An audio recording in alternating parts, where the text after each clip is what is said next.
انسان کو اپنی زندگی حقیقت کے آئینے میں گزارنے کی کوشش کرنی چاہیے۔ بہت ساری خوش فہمیوں سے، بہت ساری غلط فہمیوں سے اور بہت سارے دعووں سے اپنے آپ کو بچا کے رکھنا چاہیے۔ اللہ تعالیٰ کی رحمت پر امید رکھنا، نبی پاک صلی اللہ تعالیٰ علیہ وسلم کی شفاعت کی امید رکھنا، نیک اور صالحین کی نسبت کی امید رکھنا، یہ برا نہیں، یہ بڑا ہی بہترین ہے، یہ بڑا ہی خوبصورت عمل ہے، اس کی بہت ساری برکات ہیں۔ لیکن کسی غلط فہمی کا شکار ہو جانا اور یہ ساری امیدیں وابستہ کر کے یا ان ساری باتوں کو پیش نظر رکھ کے بے عمل ہو جانا، اپنی زندگی کو امور خیر سے پیچھے کر لینا، یہ نہ صرف یہ کہ قابل تحسین نہیں بلکہ یہ قابل توجہ ہے، اس کی اصلاح کی ضرورت ہے۔ قرآن مجید سورہ بقرہ سے جو آیہ کریمہ میں نے تلاوت کی ہے، اس میں اللہ تبارک و تعالیٰ نے اسی بات کا ذکر اہل یہود کے لیے فرمایا ہے۔ یہودی جگہ جگہ قرآن مجید بتاتا ہے کہ کہیں کہتے تھے کہ ہم اللہ کے بیٹے ہیں، معاذ اللہ، اللہ کے بڑے پیارے ہیں، ہمیں تو تھوڑے دنوں کے لیے عذاب ہوگا، بڑی جلدی ہمیں معاف کر دیا جائے گا۔ وہ بڑی لمبی چوڑی خوش فہمیوں کا اظہار کرتے اور بڑے بڑے دعوے کرتے۔ پھر چلتے چلتے انہوں نے ایک اور دعویٰ کر دیا، کہنے لگے کہ آخرت کا گھر تو صرف ہمارے لیے ہے، جنت میں صرف یہودی جائیں گے اور کوئی نہیں جائے گا۔ اللہ تبارک و تعالیٰ نے ان کے اس دعوے کا ذکر فرمایا ہے۔ یہ دیکھیں دعویٰ کتنا بڑا ہے کہ آخرت کا گھر تو صرف ہمارے لیے، فقط ہمارے لیے۔ مسلمان یہ دعویٰ نہیں کرتے۔ نبی پاک صلی اللہ تعالیٰ علیہ وسلم نے جب اس بات کا اظہار کیا ہے تو اس طرح کیا ہے، فرمایا جنتیوں کی 120 صفیں ہوں گی اور 80 میری امت کی ہوں گی۔ لیکن یہ بھی فرمایا کہ باقی لوگ بھی تو ہوں گے نا، ان کی 40 صفیں ہیں لیکن جنت میں دوسرے پچھلے لوگ بھی موجود ہوں گے۔ یہ دعویٰ نہیں کیا کہ صرف مسلمان جائیں گے، ان سے پہلے جو نبی اور ان کی ایماندار اور نیک امتیں گزری ہیں ان میں سے کوئی جنت میں نہیں جائے گا، یہ نہیں فرمایا۔ لیکن یہ اس طرح کے دعوے بعض لوگ کرتے ہیں اور سنائی دیتے ہیں۔ تو یہودی بھی یہ کہا کرتے تھے کہ جنت تو خالص ہمارے لیے اور کوئی نہیں جائے گا اس میں۔ تو اللہ کریم نے فرمایا کل ان کانت لکم الدار الآخرۃ عند اللہ خالصۃ من دون الناس۔ اے محبوب علیہ السلام، آپ ان سے فرما دیں اہل یہود سے کہ اگر آخرت کا گھر اللہ کے نزدیک باقی سب لوگوں کو چھوڑ کے خالص تمہارے لیے ہی ہے، سب کو چھوڑ کے صرف تمہارے لیے ہے آخرت کا گھر، تو فتمنوا الموت، تو پھر جنت میں تو مر کے جانا ہے نا، لہذا موت کی تمنا تو کرو۔ پھر کہو نا یا اللہ ہمیں موت دے تاکہ وہ جو تو نے ہمارے لیے اتنی بڑی چیز بنائی ہے ہم اس سے استفادہ کر سکیں۔ پھر تم موت کی تمنا کرو ان کنتم صادقین، اگر تم سچے ہو۔ لیکن رب فرماتا ہے وَلَن يَتَمَنَّوْهُ أَبَدًا بِمَا قَدَّمَتْ أَيْدِيهِمْ، یہ کبھی بھی موت کی تمنا نہیں کریں گے، انہیں پتہ ہے جو انہوں نے کمائی کر کے آگے بھیجی ہے۔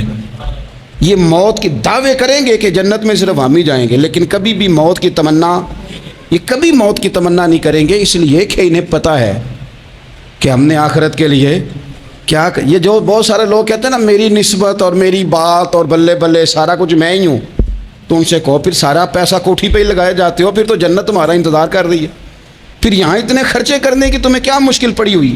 قرآن مجید کہتا ہے یہ کبھی بھی موت کی تمنا نہیں کریں گے، ان کو پتہ ہے جو اعمال انہوں نے کر کے بھیجے ہیں۔ واللہ علیم بالظالمین، اللہ ظالموں کو جانتا ہے، اللہ کو خبر ہے۔ میرے نبی پاک صلی اللہ تعالی علیہ وسلم نے فرمایا اگر یہودی موت کی تمنا کرتے، جب ان سے کہا گیا تھا نا کہ اگر آخرت کا گھر خالص تمہارے لیے ہے تو موت کی تمنا کرو، اگر اس مقام پر وہ موت کی تمنا کرتے تو اسی وقت سارے مر جاتے، ختم ہو جاتا معاملہ۔ اگر تمنا کر لیتے تو تمنا ہی نہیں کریں گے۔ خوش فہمیوں میں مبتلا ہونا، بڑی بڑی باتیں کرنا، بڑے بڑے دعوے کرنا، بڑے بڑے تذکرے کرنا، بڑی بڑی اعلانیہ گفتگو کرنا اور اپنے ہی خیال میں بڑا کچھ بن جانا، یہ سنجیدہ لوگوں کا طریقہ نہیں۔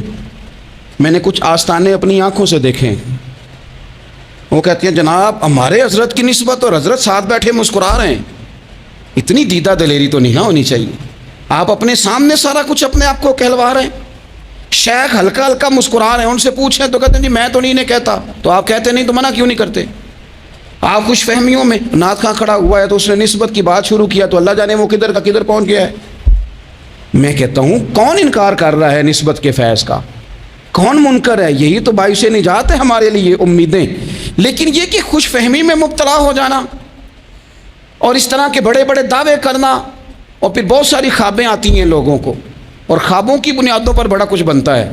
تو میں کہتا ہوں جناب خواب میں تو میں کہہ دوں آپ سے خواب میں کہ میں رات کا صدر بن گیا ہوں تو آپ کو کوئی اعتراض ہے؟ میں خواب میں بناؤں, آپ کو اس میں کیا اختلاف؟ حقیقت کی زندگی میں آئیں. حقیقت کی زندگی میں جتنے لوگ نیک ہیں, پرہیزگار ہیں, دعویٰ ہے غلامی کا, دعویٰ ہے نسبت کا, فلانی شے کا, تو پھر بھائی آپ نے اتنا مال کاہے کو جمع کر لیا ہے؟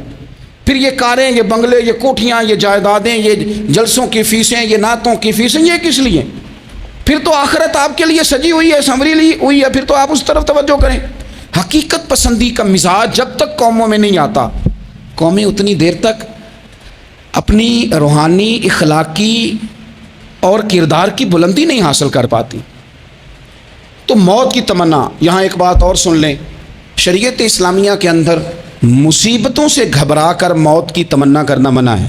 کوئی شخص کسی مشکل میں ہے, بیماری میں ہے, تکلیف میں ہے, دکھ میں ہے, تو موت کی تمنا کرے کہ اس بیماری سے تو مر جاؤں تو اچھا ہے, تو یہ منع ہے اس کے لیے.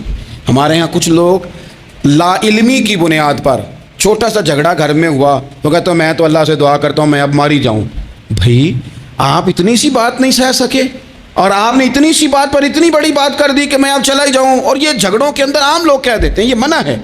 نبی پاک صلی اللہ تعالیٰ علیہ وسلم نے اس سے منع فرمایا, بلکہ مسلم شریف میں فرمایا کہ اگر تم نے کبھی دعا کرنی بھی ہو کسی وقت تو ان لفظوں سے کر سکتے ہو کہ یا اللہ جب تک میرا زندہ رہنا میرے حق میں بہتر ہے, مجھے دنیا میں رکھ, اور جب میرا یہاں سے چلے جانا تیری حکمت کا تقاضا ہے اور میرے حق میں بہتر ہے تو پھر مجھے ایمان کے ساتھ لے جا, پھر تو مجھے لے جا. تمنا موت کی کرنا اور مصیبتوں سے گھبرا کر کرنا, اور بھائی مشکلات میں جینا تو حسن ہے. اصل میں نا جس کی جان تھی نا اس کے نام نہیں نہ لگائی ہم نے کبھی بچوں کے نام لگا دی, کبھی کاروبار کے نام لگا دی, کبھی دوستوں کے نام لگا دی, پھر وہ بے وفا ہوا تو مرنے کو جی چاہا, وہ بے وفا ہوا تو مرنے کو جی چاہا, اس نے تنگ کیا تو مرنے کو جی چاہا. النبی اولا بالمؤمنین من انفسہم, اللہ فرماتے ہیں تم نہیں جان کے مالک, میرا نبی تمہاری جانوں کا مالک ہے.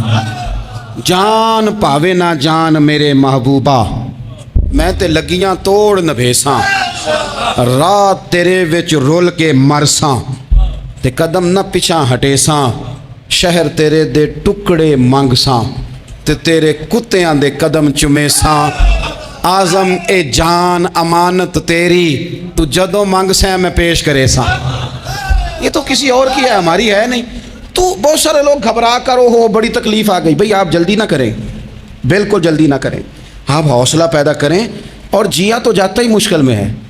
اقبال نے کہا تھا کارے جہاں دراز ہے اب میرا انتظار کر.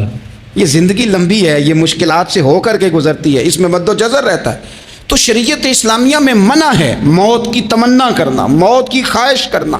بلکہ نبی پاک صلی اللہ تعالیٰ علیہ وسلم نے تو یہاں تک ارشاد فرمایا کہ تم موت کی تمنا نہ کرو, اس لیے کہ اگر تم برے ہو اور زندہ ہو تو ہو سکتا ہے زندگی میں اللہ تمہیں توبہ کی توفیق دے دے, اور اگر تم اچھے ہو تو پھر بھی موت کی تمنا نہ کرو, اس لیے کہ اچھے ہو تو تمہاری اچھائی میں روز برکت ہی ہو رہی ہے, لوگوں کو فائدہ ہی ہو رہا ہے, خیر ہی بٹ رہی ہے.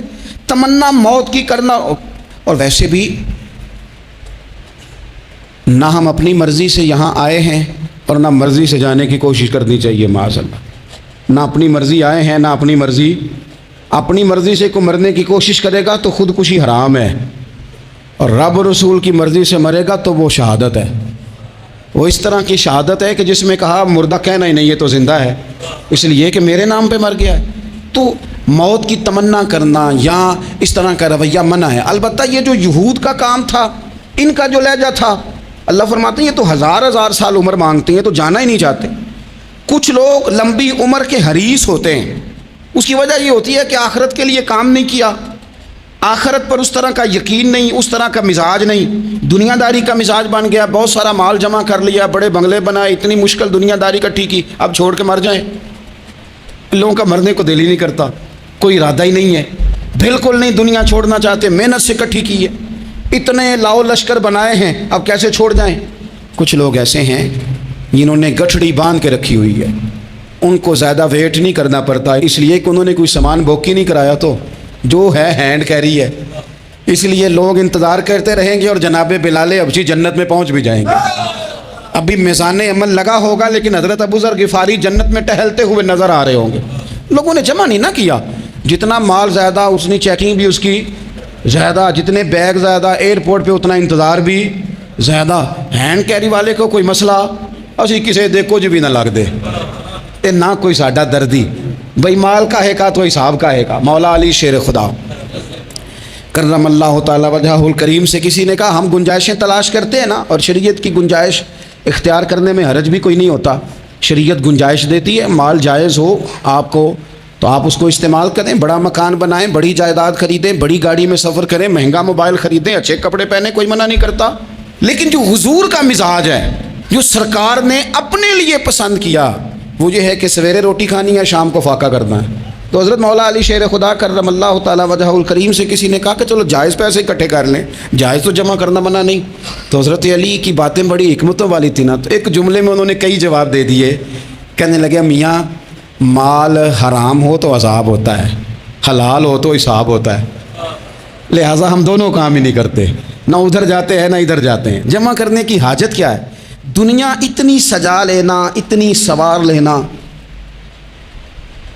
بڑا ٹھنڈا اے سی چلتا ہے ہمارے کمروں میں، کھلی آنکھوں سے لوگ بستر سے اٹھ نہیں پاتے، آنکھیں کھل گئی ہیں، الارم بج گیا ہے، لیکن وہ بہت مزے کی پسند کی روٹی رات کھائی تھی، اپنی مرضی کا کھانا کھایا تھا، پیٹ بھر کے کھایا تھا، مرضی کے مشروبات پیے، ٹھنڈے کمرے میں آرام ہے، کھل گئی ہے آنکھ، موٹے الارم نے آواز دیا اٹھو، لیکن یہ غفلت ہے نا، دنیا جمع کر لی ہے نا ساری۔ میں آپ کو صحیح بتاتا ہوں، اگر یہ ساری آسانیاں نہ ہوں، دقتیں ہوں، تو کچھ رات کو ہمیں تھوڑا پسینہ بھی آئے تو بار بار آنکھ کھلے، یہ مچھر کبھی نہ سونے دے تو بار بار آنکھ کھلے، یہ تن آرام پسند نہ ہوں تو کچھ اٹھیں، کچھ رات کو گرمیوں کی چھوٹی راتوں میں بھی تہجد پڑھی جا سکے۔ لیکن اقبال کہتے ہیں لہو مجھ کو رلاتی ہے جوانوں کی تن آسانی، یہ تن آسان ہو گئے، مزاج نہیں رہا ہمارا، ہمیں آرام چاہیے، سکون چاہیے۔ آپ یقین کریں کبھی کبھی میں حیران ہوتا ہوں، رونا آتا ہے اپنی اگلی نسل پر، رونا آتا ہے، رونا آتا ہے۔ یعنی بچے مدرسے میں پڑھنے والے، چونکہ وہ اے سی والے گھر سے اٹھ کے آتے ہیں، مدرسے میں پڑھنے والے بچے کہتے ہیں جناب وہ کچھ گرمی زیادہ ہے تو میری کچھ طبیعت برداشت نہیں کرتی، تو میری اماں نے کہا تھا 4 چھٹیاں لے لو کہ موسم ٹھیک ہو جائے گا تو پھر سے تعلیم ہو جائے گی۔ تو غور سے چہرے دیکھتے ہیں تو ہم کہتے ہیں یار اگر کل کو ہمیں جہاد پہ جانا پڑا تو ہم لوگ جائیں گے، ہم میدانوں میں نکلیں گے، ہم وہ لوگ ہیں جو سختیاں برداشت کریں گے، یہ والے لوگ ہیں جو میدان میں جائیں گے جو ایک منٹ کے لیے اتنی دنیا جمع کر لی، مرنے کو جی نہیں چاہ رہا۔ حضرت شاہ فرید الدین عطار رحمۃ اللہ علیہ کہتے ہیں میں بڑا مہنگا کاروبار کرتا تھا، عطر بیچتا تھا، مہنگا کاروبار ہے نا، عرب شریف کے اندر آپ جائیں تو جہاں سونے والی دکان ہوتی ہے اس کے ساتھ خوشبو والی دکان ہوتی ہے، مکہ مکرمہ میں دیکھ لیں، مسجد نبوی میں دیکھ لیں، مہنگا کاروبار ہے، اور اب میرا بزنس تھا، کاروبار تھا۔ تو آپ فرماتے ہیں کہ ایک دن ایک بزرگ آ گئے، انہوں نے ایک شیشی دیکھی، خوشبو سونگھی، دوسری تیسری چوتھی، اچھے سیل مین آگے بڑھ کے خود کہتے ہیں آپ کو کیا چاہیے؟ میں نے بھی کہا بابا جی کیا چاہیے مجھے بتائیں، کیا دیکھ رہے ہیں؟ تو بابا جی بڑے دھیمے ٹھنڈے اور حوصلے والے لہجے میں کہنے لگے پتر دیکھ رہا ہوں تیری جان بڑی مشکل سے نکلے گی۔ تو میں نے کہا وہ کیوں؟ کہنے لگے اتنی مہنگا مہنگا تو نے مال جمع کیا ہے، کبھی مرنے لگے گا تو یہ یاد آئے گا، کبھی وہ یاد آئے گا، کبھی سادہ کر لیں اس کو، سادہ کر لیں، کبھی اس سوسائٹی والا پلاٹ یاد آئے گا، کبھی ادھر والا یاد آئے گا، کبھی لاہور والا یاد آئے گا، کہاں مرنے کو جی چاہتا ہے۔ اور پھر ایک اور دھوکہ ہے، میں بچوں کے لیے کر رہا ہوں، بچوں کے نام تو ایک دھیلا بھی نہیں، وہ تو سارا آپ کے اپنے نام ہے، ایسے ہی بہانہ بنائے ہوئے بچوں، کس بچے کے نام؟ بچے نے تو 50 دفعہ کہا ہے کہ وہ ایک دکان بیچ دو میں نے کام کرنا ہے، تو ابا کہتا مراں گا تو تاں بکے گی، کہاں بچوں کے لیے؟ کون کہتا ہے بچوں کے لیے؟ یہ تو خواہشات ہیں جن پر ہمارا اپنا قبضہ ہے، ہر کنجی تو ہماری جیب میں، کون کہہ رہا ہے؟ وہ تو کبھی جا کے ملے گا ان کو جب موقع آئے گا۔ تو کہا یہ اتنا مال جمع کیا ہے تم پتر، تیری جان تو مشکل سے نکلے گی۔ تو کہتے ہیں میں دنیا دار تھا، دنیا دار کو نصیحت کریں تو وہ غصہ کرتا ہے، طنز کرتا ہے۔ کہتے ہیں مجھے غصہ آیا تو میں نے جھٹ سے کہا، لوگ کہتے نہیں تم اپنی قبریں جانا ہے تو میں اپنی، کہتے میں نے جھٹ سے کہا، میں نے کہا بابا میری جان تو مشکل سے نکلے گی تو تیری کیسے نکلے گی؟ کہتے ہیں بابا جی کہنے لگے پتر ادھر آنا ذرا، تو میں کاؤنٹر کے اوپر سے ہو کے بابا جی کے پاس آیا، وہ میری دکان کے فرش پہ لیٹے، کعبے کو منہ کیا، کلمہ پڑھا اور ان کی روح پرواز کر گئی۔ عرش فرشتے بانگاں ملیاں، مکے پہ گیا شور، بلے شاہ اسی نہیں مرنا، یہ تے مر گیا ہی کوئی ہور، نالے وارث شاہ ہو کدوں مر دے جنہ کیتیاں نیک کمائیاں نے۔ کہا یہ دیکھ لو مر گئے، بس اتنی کام تھا، تیاری ہے۔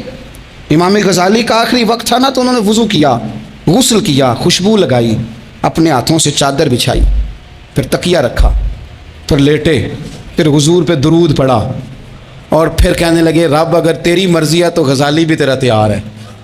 بس یہ جملے زبان پہ تھے اور روح پرواز کر گئی۔ موت کو سمجھے ہیں غافل اختتام زندگی، یہ ہے شام زندگی، پھر صبح دوام زندگی۔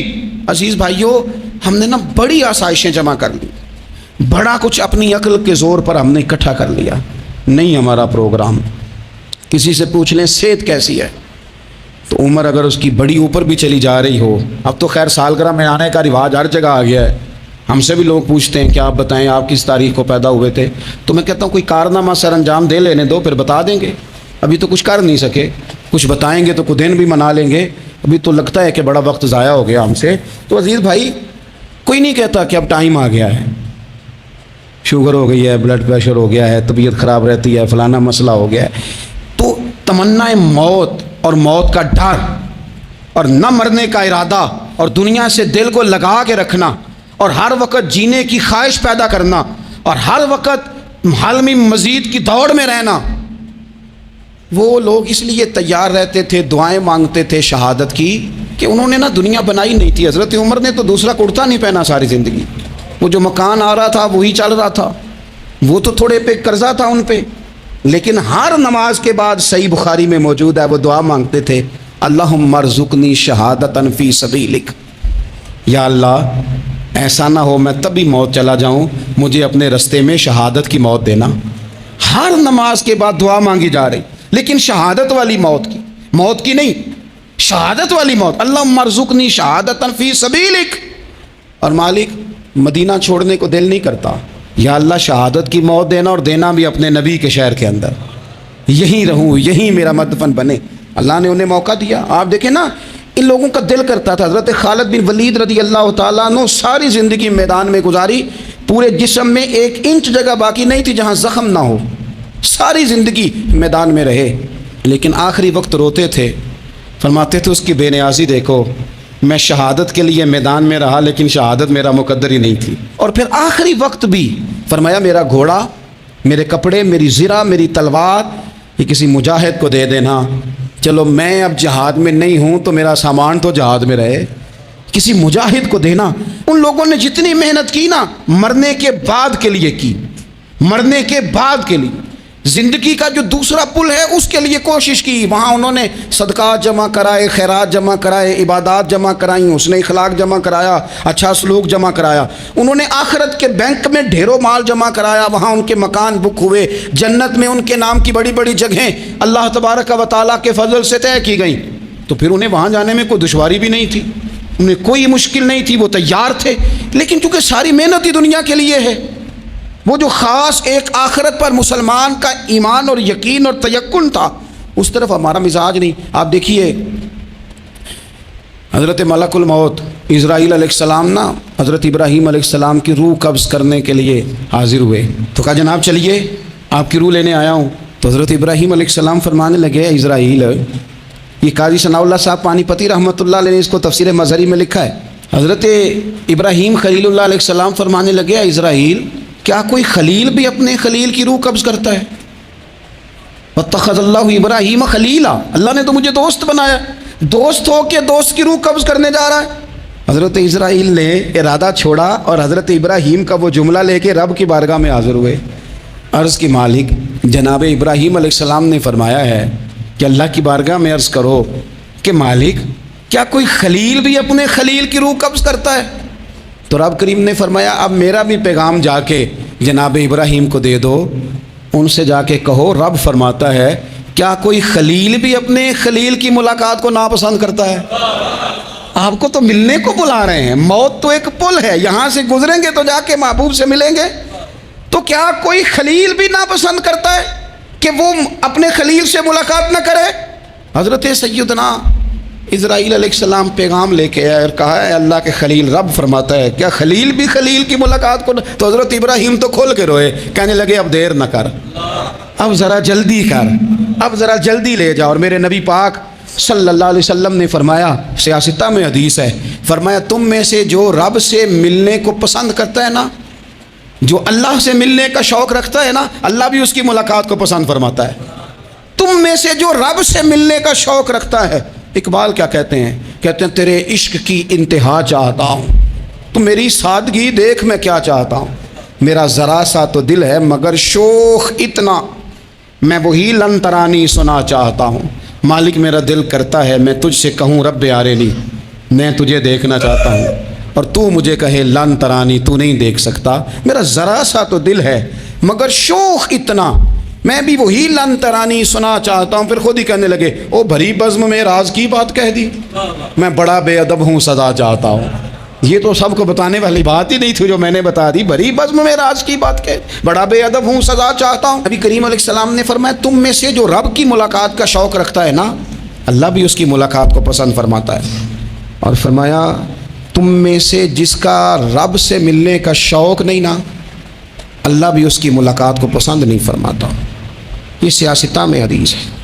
ایک دفعہ غور کر نہ لیں، فلاں سے ملنے کو بھی جی چاہتا ہے، فلاں علاقہ دیکھنے کو بھی جی چاہتا ہے، فلاں کی ملاقات کو بھی جی چاہتا ہے، کبھی اس کو ملنے کو بھی جی چاہتا ہے جس نے بنایا ہے سارا کچھ، کبھی اس کی صحابہ تو تڑپ کے حضور کی بارگاہ میں آئے تھے نا، وَإِذَا سَأَلَكَ عِبَادِي عَنِّي فَإِنِّي قَرِيبٌ، تڑپ کے کہا تھا یا رسول اللہ صلی اللہ علیہ وسلم سالوں بیت گئے، سجدے کرتے، عبادت کرتے، روزہ رکھتے، حج کرتے، زکوٰۃ دیتے، اب دل کرتا ہے کبھی وہ ملے، کبھی اسے دیکھیں، کبھی یہ حقیقت منتظر نظر آنا لباس مجاز میں، لاکھوں سجدے تڑپ رہے ہیں میری جبین نیاز میں، دل کرتا ہے ملنے کو۔ تو جب صحابہ نے آ کے حضور کی بارگاہ میں یہ عرض کی نا یا رسول اللہ رب سے ملنے کو جی چاہتا ہے، تو اللہ نے فرمایا وَإِذَا سَأَلَكَ عِبَادِي عَنِّي فَإِنِّي قَرِيبٌ، اے محبوب جب میرے بندے آپ کے پاس آ کے میرے بارے میں سوال کریں تو ان سے فرما دو میں تو ان کے قریب ہی ہوں، جب بھی دعا مانگیں گے میں ان کی دعاؤں کو قبول فرماؤں گا، میں قریب ہوں ان کے۔ اپنے دل کے اندر شوق ہو، اللہ رسول کی طرف بڑھنے کا شوق ہو۔ مسلمان موت سے نہیں ڈرتا، لیکن صحیح بخاری اور صحیح مسلم میں حدیث ہے، نبی پاک علیہ الصلوۃ والسلام نے فرمایا آج ایک مسلمان 1000 کافر کو آگے لگا لیتا ہے اور کافر بھاگ جاتا ہے، ایک وقت آئے گا ایک کافر ہوگا اور 1000 مسلمان کو بھگا ڈالے گا۔ یا رسول اللہ کیوں؟ ہمارے پاس اسلحہ نہیں ہوگا، ہمیں لڑنے کا سلیقہ نہیں آئے گا۔ تو نبی پاک علیہ السلام نے فرمایا یہ مسئلہ نہیں، تمہیں وہن ہو جائے گا، وہن۔ یا رسول اللہ یہ وہن کیا ہوتا ہے؟ تو حضور نے فرمایا تمہیں نا زندگی سے پیار ہو جائے گا، تمہیں مرنا برا لگے گا، کراہت آئے گی مرنے سے، تم مرنا نہیں چاہو گے۔ تو جب کسی کو زندگی سے پیار ہو جائے تو پھر وہ بھاگتا ہے، پھر وہ ہر بندے کی ہر بات مانتا ہے چونکہ وہ جینا چاہتا ہے۔ اور کچھ لوگ ایسے ہوتے ہیں وہ جب بدر میں مسلمان پہنچے نا تو جاسوس بھیجا ابو جہل نے، کہا جاؤ پتہ کر کے آؤ لوگ کتنے ہیں اور ان میں جوان کتنے ہیں، بوڑھے کتنے ہیں اور اسلحہ کتنا ہے۔ جاسوسی اس دور میں بڑی آسان تھی، کوئی مخصوص وردی تو فوجیوں کی ہوتی نہیں تھی۔ تو وہ شخص آ گیا، مسلمانوں کو دیکھ کر واپس گیا، تو جا کے اس نے بدر کے دن ابو جہل سے کہا کہ وہ 313 ہیں اور ان میں بچے بھی ہیں، بوڑھے بھی ہیں اور اسلحہ بھی زیادہ نہیں، اور گھوڑے اور اونٹ اور سواریاں بھی تھوڑی ہیں۔ تو ابو جہل بڑا ہنسا اور معاذ اللہ کہنے لگا کیا انہیں ہم سے لڑنا ہے، تھوڑے سے تو لوگ آئیں، اس طرح کرو صبح نا انہیں پشتوں پہ باندھ کے نا گھوڑوں کی تو مکے لے چلتے ہیں، وہاں جا کے دیکھیں گے ان کے ساتھ کیا کرنا ہے۔ تو وہ جاسوس کہنے لگا پوری بات تو سن لے۔ اس نے کہا پوری بات کیا ہے؟ کہنے لگا آئے 313 ہیں پر گھر واپس جانے کا کسی کا بھی ارادہ نہیں، وہ کشتیاں جلا کے آئے ہیں، میں رات وہاں گزار کے آیا ہوں، میں نے بوڑھوں کو بھی شہادت مانگتے دیکھا ہے، میں نے بچوں کو بھی شہادت مانگتے دیکھا ہے، میں نے ایک ایک کے سینے میں مر مٹنے کا جذبہ دیکھا ہے۔ وہ جینے کی امنگ لے کے نہیں آئے، ہتھیلی پہ رکھ کے آئے ہیں جان، اور ایک ایک شخص شہید ہو کے جانا چاہتا ہے، اور وہ ایک دوسرے کے پیچھے چھپیں گے نہیں۔ یہ جو موت ہے نا، موت یہ تو ایک پل ہے، اس سے گزریں گے، اللہ رسول کے حضور جائیں گے، جنت کی نعمتیں، خدا کی تیار کی ہوئی رحمتیں مسلمان کا آگے بڑھ کے استقبال کریں گے۔ حضرت عمار بن یاسر رضی اللہ تعالیٰ عنہ کو زخم لگ رہا ہے میدان جہاد میں، اور تیز زخم لگ رہا ہے، سخت تکلیف میں. تو ایک شخص نے آ کے پوچھا کیا حال ہے؟ آپ فرمانے لگے حال کیا ہونا ہے، تھوڑا سا ٹائم رہ گیا ہے. تو بندہ پریشان ہو گیا، اس نے کہا کس بات میں؟ فرمانے لگے تھوڑا سا ٹائم رہ گیا ہے، بس میں نبی پاک سے ملنے والا ہوں اور حضور کے صحابہ سے ملنے والا ہوں. حضرت عمار بن یاسر رضی اللہ تعالیٰ عنہ کہنے لگے تھوڑا سا ٹائم رہ گیا، تھوڑا سا مرنا ہر کوئی آکھے تے میں بھی آکھاں مرنا، تے جس مرنے تھی خوشبو نہ آوے او مرنا کی مرنا، تے جس مرنے وچ سونا راضی اس مرنے تو کی ڈرنا. ایک گل رکھنا یاد کہ میرا جس دن ہووے مرنا، سب کچھ کرنا، سب کچھ کر کے میرا منہ روزے ول کرنا، شاید میرا آقا آوے میں دیدار حضور دا کرنا. فرمایا کہ وہ تو بالکل قریب آ گیا ٹائم. حضرت سیدنا بلال حبشی رضی اللہ تعالیٰ عنہ آخری وقت ہے. لوگ بڑا اس کا منظر جب بیان کرتے ہیں تو خوفناک بیان کرتے ہیں، اس طرح کا لہجہ اختیار کرتے ہیں کہ بات سن کے بندہ کانپ جائے. سیدنا بلال حبشی رضی اللہ تعالیٰ عنہ بالکل آخری وقت ہے، جانے کا ٹائم. تو حضرت بلال کی اہلیہ قریب بیٹھی ہیں تو کہنے لگی بڑے غم کا موقع آ گیا، غموں کی رات شروع ہو گئی، حالات میرے لیے مشکل آ گئے. آپ نے فرمایا کیا ہوا؟ کہنے لگی آپ جا رہے ہیں. تو حضرت بلال کہنے لگے یہ غم کا موقع نہیں، یہ تو خوشی کا موقع ہے. میں جاؤں گا تو حضور سے ملوں گا نا، جاؤں گا تو نبی پاک سے ملاقات ہوگی، یہ تو میرا ملاقات کا وقت آیا.